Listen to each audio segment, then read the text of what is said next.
আসসালামু আলাইকুম। এটিএন বাংলা সংবাদে সবাইকে স্বাগত জানাচ্ছি সীমা খান। শুরুতেই বিআরবি কেবলস সংবাদ শিরোনাম। জলবায়ু ঝুঁকিপূর্ণ দেশগুলোর অর্থায়নে চীনের ডালিয়ান সম্মেলনের প্রধানমন্ত্রীর আহ্বান। ওয়ার্ল্ড ইকোনমিক ফোরামের প্রেসিডেন্টের সাথে বৈঠক। বিনিয়োগ আকৃষ্টে তৎপর সরকার, জানালেন মাহদি আমিন। প্রধানমন্ত্রীর চীন সফরে নবায়নযোগ্য জ্বালানি খাতে চুক্তিতে আশাবাদী চিফ হুইপ। যথাযথ নীতি প্রণয়নে রপ্তানি আয় $150 বিলিয়ন ছাড়ানো সম্ভব, বললেন বাণিজ্যমন্ত্রী। ব্যাংক লুটেরাদের সম্পত্তি ক্রোক করে ক্ষতিগ্রস্তদের ফিরিয়ে দেওয়ার দাবি এমপিদের। মন্ত্রীসহ গুরুত্বপূর্ণ ব্যক্তিদের সংসদে অনুপস্থিতিতে হতাশ স্পিকার ও বিরোধী দলীয় নেতা।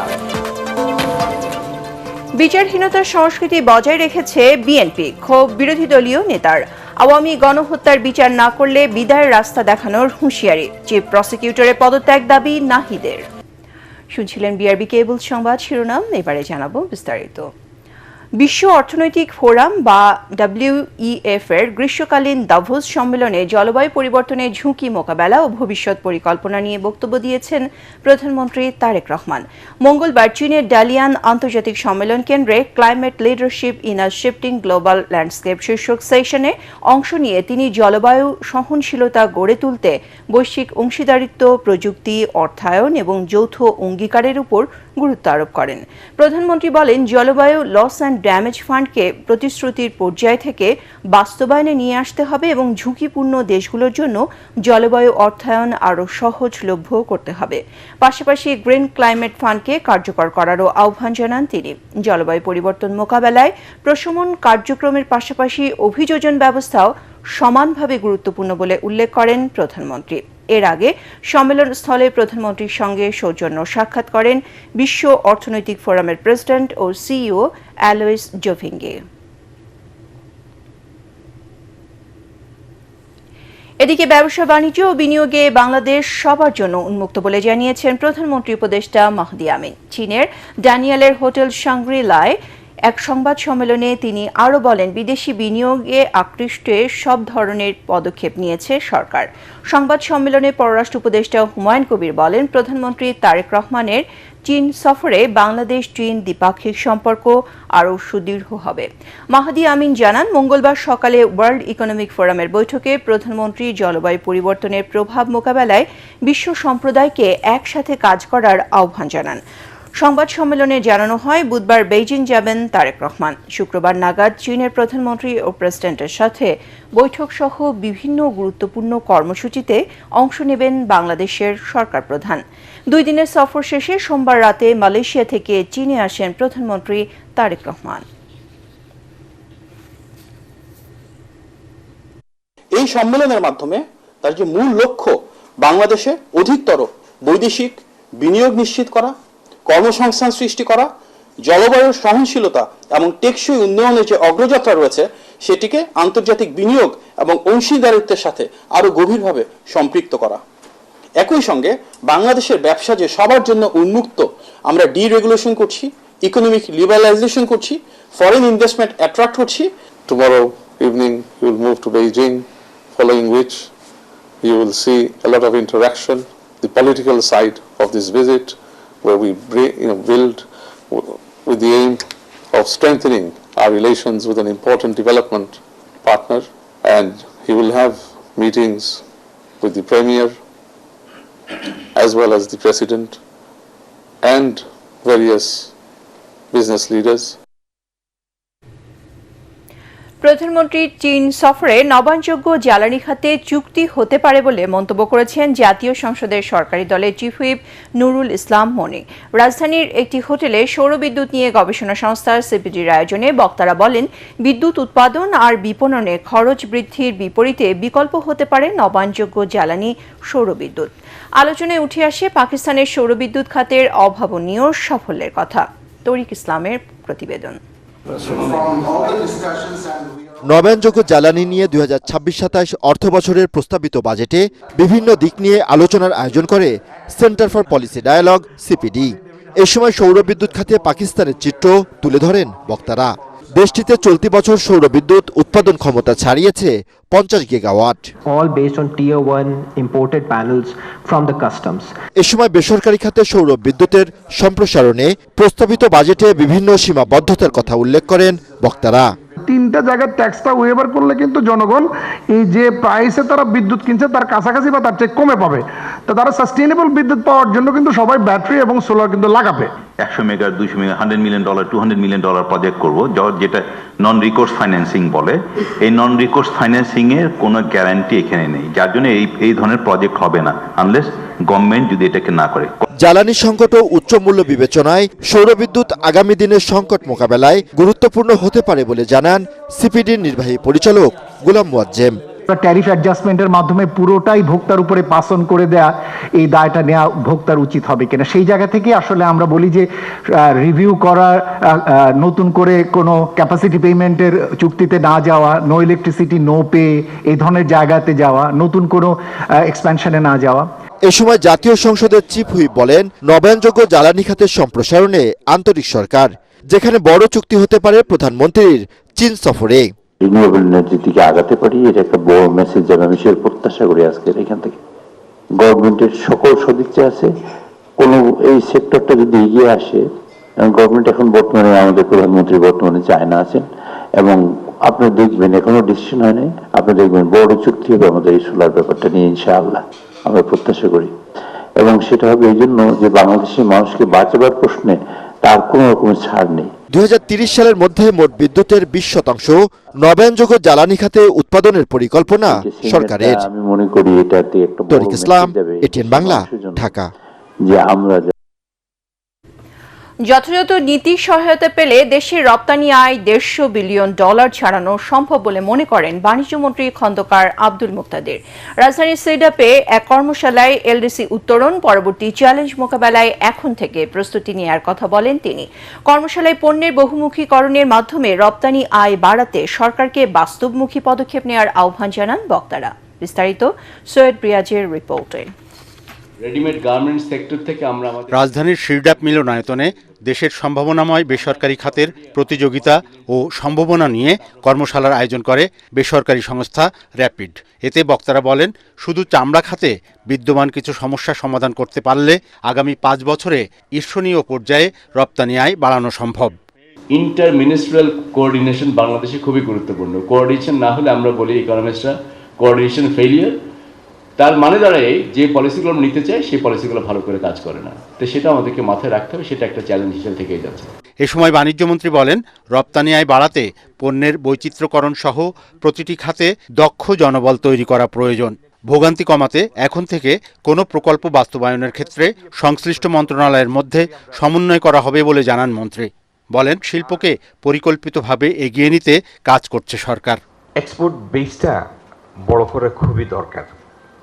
একটা হলো 50-55 বিলিয়ন ডলারে আমরা আটকে আছি। আমরা যদি প্রোডাক্ট এন্ড সার্ভিস নেই, 5-7টা সেক্টরকে আমরা যদি প্রপারলি একটু ডিজাইন করি, প্রপারলি পলিসি সাপোর্ট দেই, তাদের বেসটা তৈরিতে আমরা কিছু সাপোর্ট করি গভর্নমেন্ট থেকে, এদের দাঁড়ানোর জায়গা দেই, এই 50 বিলিয়নের এক্সপোর্টটাকে 100-150 বিলিয়নে নিয়ে যাওয়া এত কঠিন কোনো কাজ না, ইটস ভেরি ডুয়েবল। এ সময় বেসরকারি খাতের উন্নয়নে আধুনিক প্রযুক্তির ব্যবহার, সঠিক নীতি সহায়তা এবং বাস্তবসম্মত কার্যকর সিদ্ধান্ত নেয়ার কথা বলেন উদ্যোক্তারা। কন্টেনারে 1 ইঞ্চি খালি গেলেও কিন্তু অনেক লস হয়। সৈয়দ রিয়াজ, এটিএন বাংলা, ঢাকা। বাণিজ্য মন্ত্রণালয়। বাজেট অধিবেশনে ব্যাংক লুটেরা ও অর্থ পাচারকারীদের সম্পত্তি ক্রয় করে ক্ষতিগ্রস্ত গ্রাহকদের ফিরিয়ে দেওয়ার দাবি জানিয়েছেন সংসদ সদস্যরা। তারা বলেন, এমপিরা প্রশ্রয় না দিলে দেশে দুর্নীতি বন্ধ করা সম্ভব।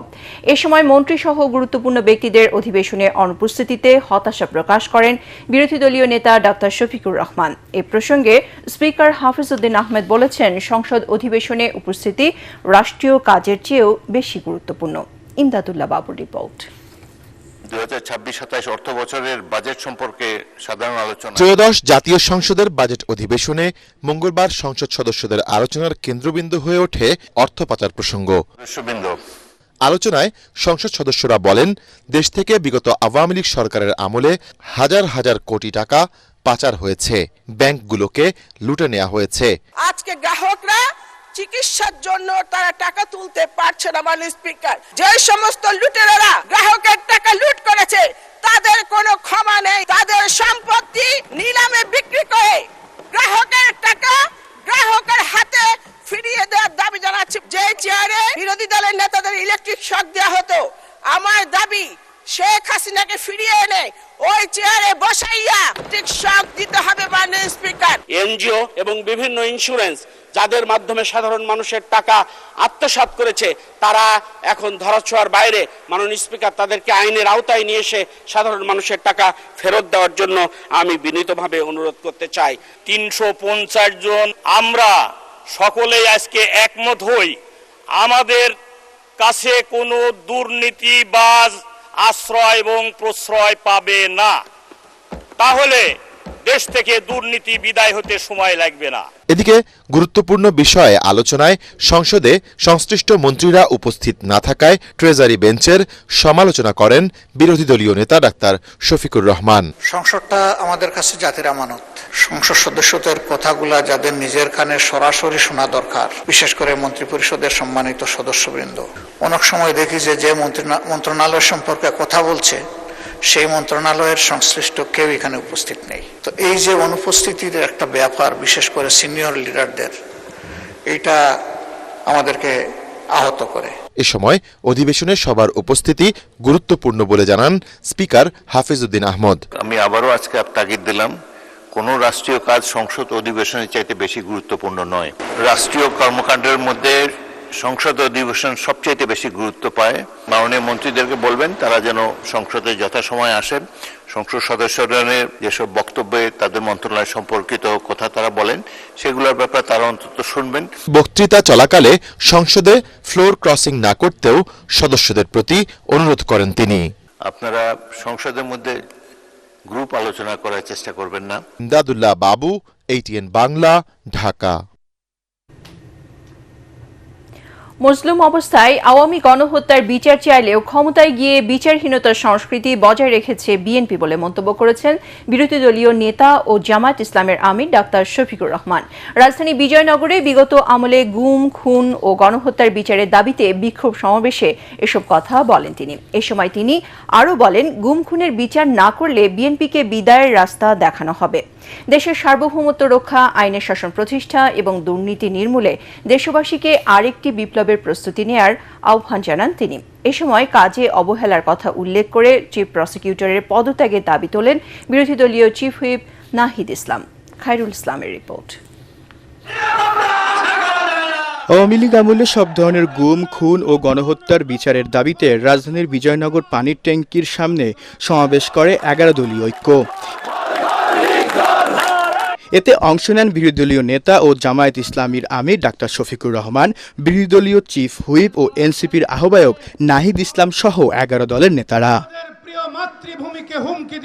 এ সময় বিভিন্ন দলের নেতারা বলেন, বিএনপি বিচারে ব্যর্থ হলে 11 দলীয় ঐক্য সরকার গঠন করে আওয়ামী লীগ আমলে সংগঠিত সকল অপরাধের বিচার করবে।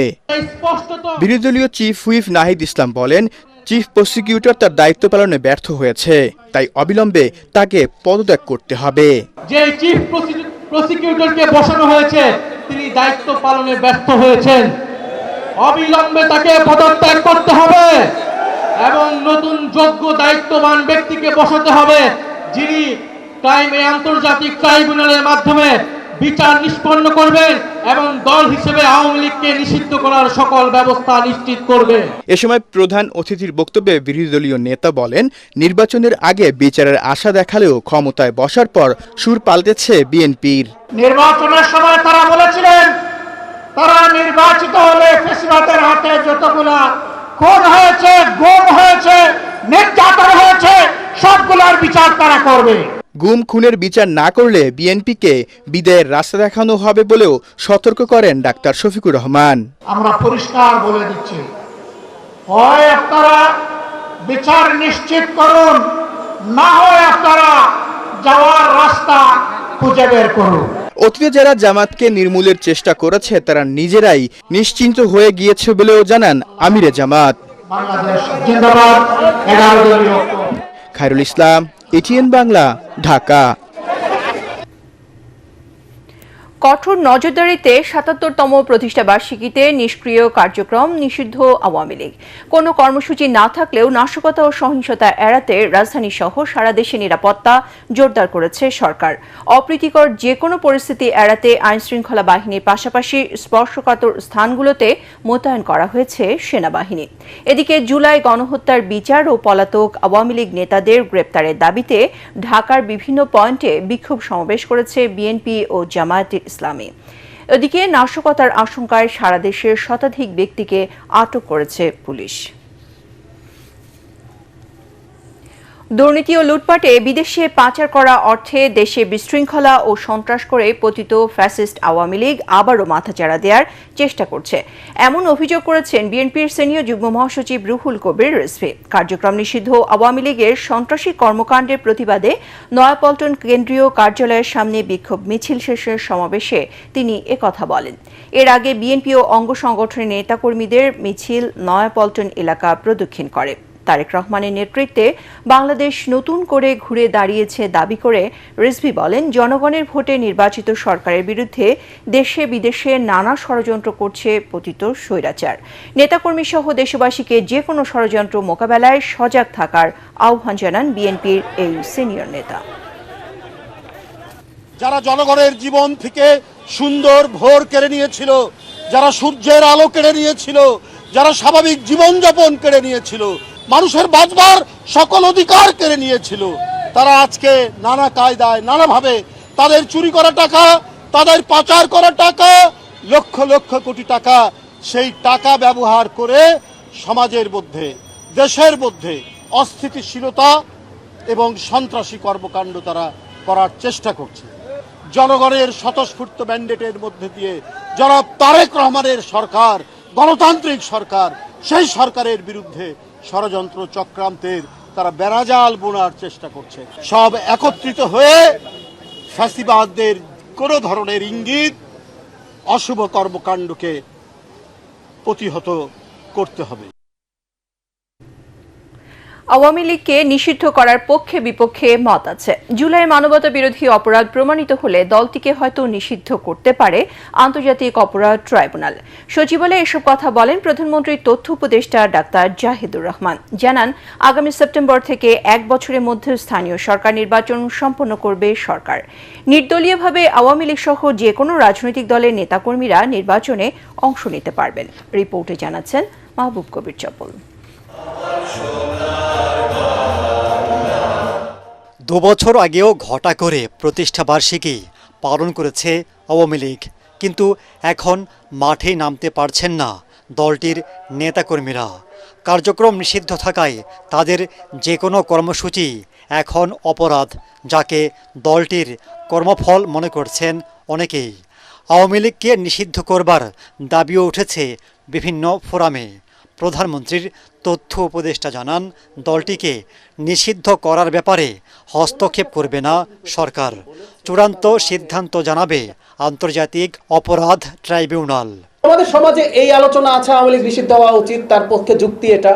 আমাদের সমাজে আবার এই মত আছে যে আওয়ামী লীগ নিষিদ্ধ হওয়া উচিত না, তার পক্ষে যুক্তি এটা।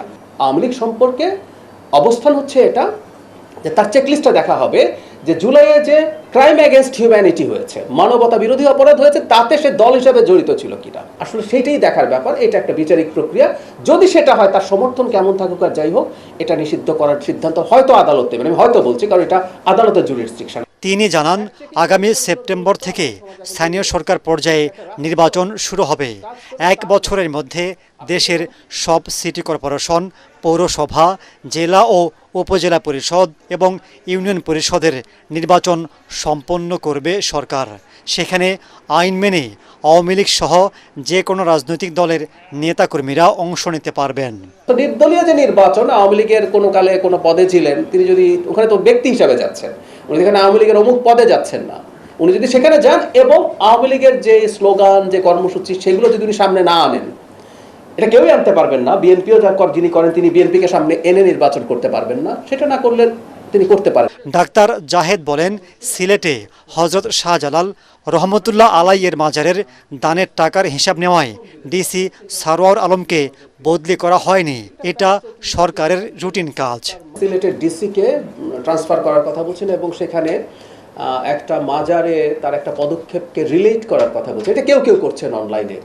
এটাকে আমরা এভাবে কেন বলবো? সরকারের ট্রান্সপারেন্সি যেমন থাকবে, সরকার তার জুরিসডিকশনের মধ্যে করা কিছু কাজ সব সময় আসলে তার জায়গা থেকে ব্যাখ্যাও দেবে না। তিনি জানান, স্বাধীন মিডিয়া কমিশন গঠন করতে সম্মত হয়েছে সরকার। এই মিডিয়া কমিশনের অধীনে কি সোশ্যাল মিডিয়াও থাকবে কি থাকবে না ধরনের আলোচনা। মাহবুব কবির, চপল, এটিএন বাংলা, ঢাকা। আশুরাকে ঘিরে 4 স্তরে নিরাপত্তা ব্যবস্থা নিয়েছে ডিএমপি। সকালে পুরান ঢাকার হোসনি দালান ইমামবাড়ায় দিবসটি উপলক্ষে নিরাপত্তা ব্যবস্থা পরিদর্শন শেষে সাংবাদিকদের একথা জানান ডিএমপি কমিশনার মুসলেহ উদ্দিন আহমদ। বলেন, এবারের আশুরায় ঢাকা মহানগরে 63টি তাজিয়া মিছিল অনুষ্ঠিত হবে।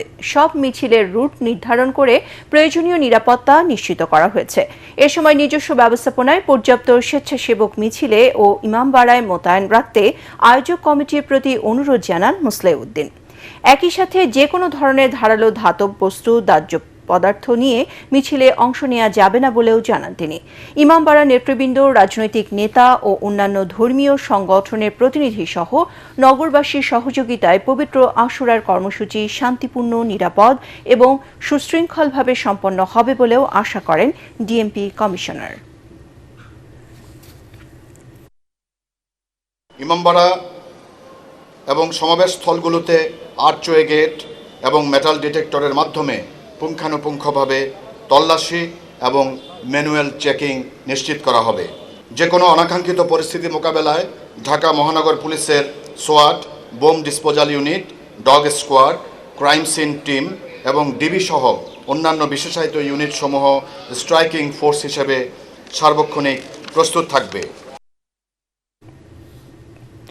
হামের টিকার ক্যাম্পেইন না করা অন্তর্বর্তী সরকারের অমার্জনীয় ভুল ছিল বলে মন্তব্য করেছেন প্রধানমন্ত্রীর স্বাস্থ্য বিষয়ক বিশেষ সহকারী ডক্টর এস.এম. জিয়াউদ্দিন হায়দার।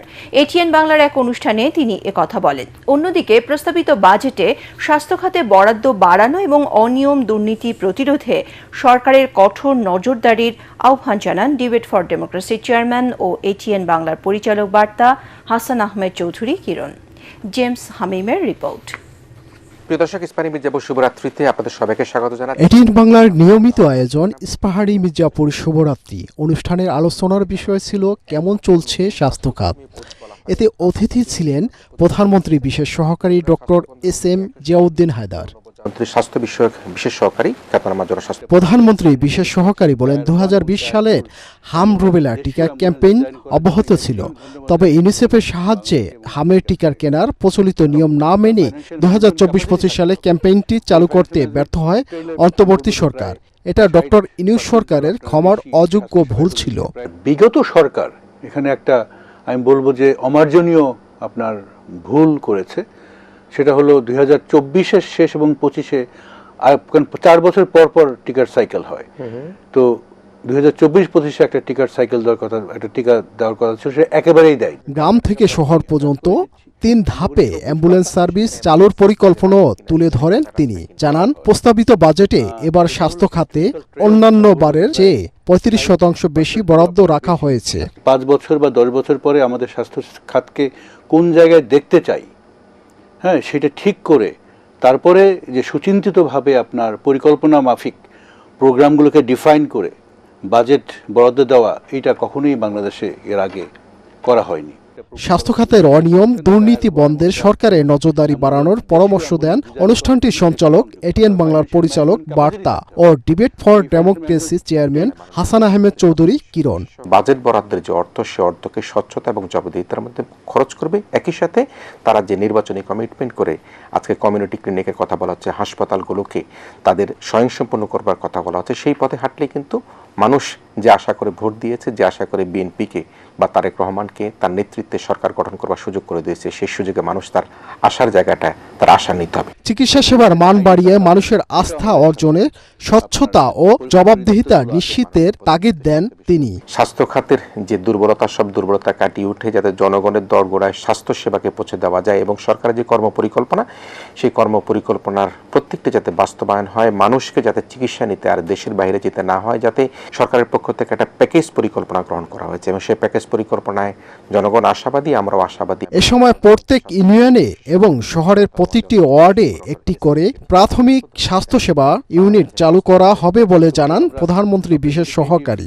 প্রত্যেকটাই আমরা বাজেট ধরে দিচ্ছি। জেমস হামিম, এটিএন বাংলা, ঢাকা। রিজেন্সকে প্রিভেন্ট করার জন্য ইন্টারন্যাশনাল ইনার হুইল ভবিষ্যতে বৃহত্তর পরিসরে সামাজিক উন্নয়ন, পরিবেশ সুরক্ষা, নারী ও শিশু কল্যাণ সহ বিভিন্ন সেবামূলক কার্যক্রম আরও সম্প্রসারিত করবে বলে আশা প্রকাশ করেছেন রাষ্ট্রপতি মোহাম্মদ শাহাবুদ্দিন। সংগঠনটির প্রেসিডেন্ট কে মোরল্যান্ড বঙ্গভবনে সৌজন্য সাক্ষাৎ করতে গেলে এ আশা করেন রাষ্ট্রপতি। এ সময় ইনার হুইল ডিস্ট্রিক্ট 345-এর চেয়ারম্যান মুশাআল্লাহ করিম, সাবেক board director Dilruba Ahmed, webmaster Sharmin Hossain এবং ভাইস চেয়ারম্যান শিরিন আক্তার উপস্থিত ছিলেন। সমাজের সুবিধাবঞ্চিত ও পশ্চাৎপদ নারী ও শিশুদের শিক্ষা, স্বাস্থ্য সুরক্ষা, অধিকার প্রতিষ্ঠা ও জীবনমান উন্নয়ন সহ সংগঠনের বিভিন্ন কার্যক্রম সম্পর্কে রাষ্ট্রপতিকে অবহিত করে প্রতিনিধি দলটি। সাক্ষাৎকালে দেশে বিদেশে ইনার হুইলের বিভিন্ন সেবামূলক, সামাজিক ও মানবিক কাজের প্রশংসা করেন রাষ্ট্রপতি।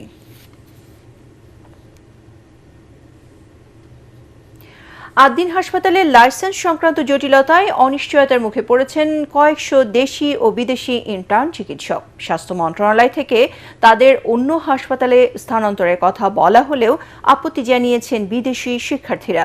তাদের দাবি, অন্য হাসপাতালে গেলে বিদেশি শিক্ষার্থীদের ডিগ্রি অবৈধ হয়ে যাওয়ার ঝুঁকি রয়েছে। সকালে আদ্দিন হাসপাতালের লাইসেন্স ফেরত দেওয়ার দাবিতে স্বাস্থ্য মন্ত্রণালয়ের স্মারকলিপি জমা দেয় বিদেশি ইন্টার্ন চিকিৎসকরা। পরে তারা গণমাধ্যমে জানায়, এর সিদ্ধান্ত বাংলাদেশি শিক্ষার্থীদের জন্য সহজ হলেও বিদেশি শিক্ষার্থীদের জন্য সম্ভব নয়। ভারতের ন্যাশনাল মেডিকেল কাউন্সিলের নিয়ম অনুযায়ী শিক্ষার্থীরা যে প্রতিষ্ঠান থেকে ডিগ্রি অর্জন করেছেন, ইন্টার্নশিপও সেই হাসপাতালে সম্পন্ন করতে হয়। শিক্ষার্থীরা জানিয়েছেন, গত 10-12 দিন ধরে তাদের ইন্টার্নশিপ কার্যক্রম বন্ধ রয়েছে। এ সময় হাসপাতালের লাইসেন্স ফিরিয়ে দেওয়ার দাবি জানান তারা। 300 international students are there in our college, so we just want this to resolve as soon as possible. We have heard great news about them, we have heard great words about them, so we really hope that the Bangladesh government help us in this. আমি তো এখানে 6-7 years হয়েছে আমার, আমি এখানে সব কিছু দেখে আসছি। তারপরে এন্ড ফেজে আমার যদি এভাবে হয় তো এটা আমার জন্য আমার ফাইন্যান্সিয়াল লস, আমার ক্যারিয়ার লস হবে। We asked to talk with the health secretary today, but unfortunately আমি ওনার সাথে কথা বলতে পারি নাই, but আমি ওখানে অ্যাপ্লিকেশন জমা দিয়েছি। তো hopefully they will take action and consider our situation, and we are hoping for a positive answer from their side. এবারে পূবালী ব্যাংক বাণিজ্য সংবাদ।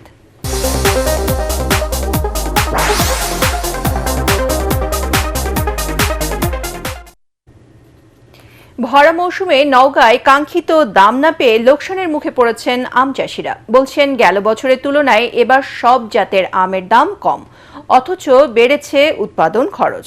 চাষিদের কাছ থেকে আম কিনতে এসে ওজনে কারসাজি করছেন ব্যবসায়ীরা বলে অভিযোগ উঠেছে।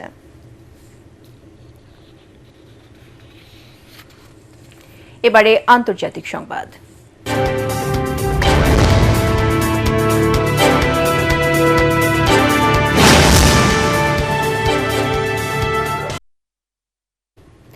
দলের বিরুদ্ধে গোপন বৈঠক ও বিদ্রোহীদের সঙ্গে হাত মেলানোর অভিযোগে ফিরহাদ হাকিম এবং অরূপ বিশ্বাসের মতো দলের 8 শীর্ষ নেতা ও বিধায়কদের সর্বভারতীয় তৃণমূল কংগ্রেস থেকে বহিষ্কার করেছেন মমতা বন্দ্যোপাধ্যায়। সোমবার নিউ টাউনের একটি হোটেলে ঋতব্রত বন্দ্যোপাধ্যায়ের নেতৃত্বাধীন বিদ্রোহী শিবিরের সঙ্গে গোপন বৈঠক ও মঞ্চ ভাগ করার পর ফিরহাদ হাকিম, অরূপ বিশ্বাস, অরূপ রায়, জাভেদ খান, রথিন ঘোষ, বিপ্লব মিত্র, সাবিনা ইয়াসমিন, স্নেহাশিস চক্রবর্তীকে শোকজ করেছিল তৃণমূলের শৃঙ্খলা রক্ষা কমিটি। তবে সেই শোকজের উত্তর পাওয়ার আগে কাল বিলম্ব না করে মঙ্গলবার দুপুরে তাদের বহিষ্কার করলেন মমতা বন্দ্যোপাধ্যায়। অন্যদিকে কলকাতার সাবেক মেয়র ফিরহাদ হাকিম সহ এই ৮ জন সিনিয়র নেতা ইতোমধ্যে ঋতব্রত বন্দ্যোপাধ্যায়ের আসল তৃণমূল শিবিরে যোগ দিয়েছেন। শুধু তাই নয়, আসল তৃণমূলের কমিটিতেও অনেকে রয়েছেন। অরূপ রায়কে এই নতুন কমিটির চেয়ারপারসন হিসেবে ঘোষণা করা হয়। এবারে খেলার খবর।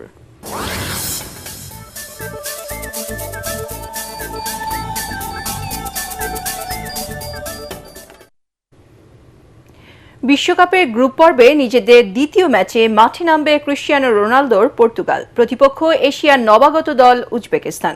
টেক্সাসের হিউস্টনে ম্যাচটি শুরু হবে বাংলাদেশ সময় রাত 11টায়। এরপর রাত 2টায় বোস্টন স্টেডিয়ামে লড়বে ইংল্যান্ড ও ঘানা। বুধবার ভোর 5টায় কানাডার টরন্টো স্টেডিয়ামে পানামার মুখোমুখি হবে ক্রোয়েশিয়া। আর সকাল 8টায় মেক্সিকোর গুয়াদালাহারা স্টেডিয়ামে DR কঙ্গোর বিরুদ্ধে মাঠে নামবে কলম্বিয়া। সংবাদ শেষ করার আগে বিআরবি কেবল শিরোনামগুলো আরও একবার। জলবায়ু ঝুঁকিপূর্ণ দেশগুলোর অর্থায়নে চীনের ডালিয়ান সম্মেলনে প্রধানমন্ত্রীর আহ্বান। ওয়ার্ল্ড ইকোনমিক ফোরামের প্রেসিডেন্টের সাথে বৈঠক। বিনিয়োগ আকৃষ্টে তৎপর সরকার, জানালেন মাহদি আমিন। প্রধানমন্ত্রী চীন সফরে নবায়নযোগ্য জ্বালানি খাতে চুক্তিতে আশাবাদী চিফ হুইপ। যথাযথ নীতি প্রণয়নে রপ্তানি আয় $150 বিলিয়ন ছাড়ানো সম্ভব, বললেন বাণিজ্যমন্ত্রী। ব্যাংক লুটেরাদের সম্পত্তি ক্রোক করে ক্ষতিগ্রস্তদের ফিরিয়ে দেওয়ার দাবি এমপিদের। মন্ত্রীসহ গুরুত্বপূর্ণ ব্যক্তিদের সংসদে অনুপস্থিতিতে হতাশ স্পিকার ও বিরোধী দলীয় নেতা।